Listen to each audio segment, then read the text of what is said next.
Hindi po taleta po ng Buhay Marino. The maritime industry po, specifically the seafarer, we are one of the biggest contributor in our national GDP. However po, there were a lot of things na nangyayari sa Marina, which I don't know po if Marina o kasi I believe it's under you.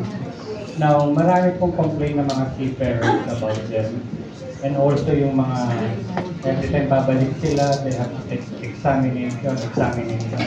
Nagiging parang redundant po. May sumasakit na rin yung prosecution. So, saying this, sir, how would you look at the Marina procedure po to help our seafarers ease down yung burden ng kanilang mga application and ranking and promotion? Salamat, sir. Yung maritime sector is also a priority sector. And we have started meetings on it already by having a one-stop shop din for the maritime sector. In fact po, we have a great potential for this country.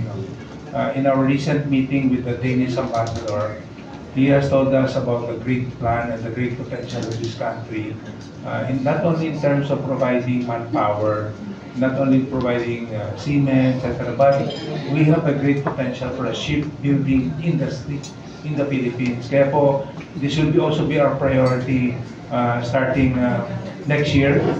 One-stop shop for the, not only for the maritime sector, but also for the shipbuilding.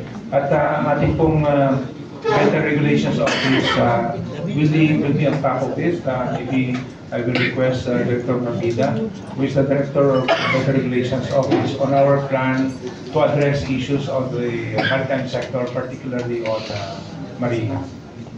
Excuse me, sir. I believe, sir, yung shipbuilding po, this is again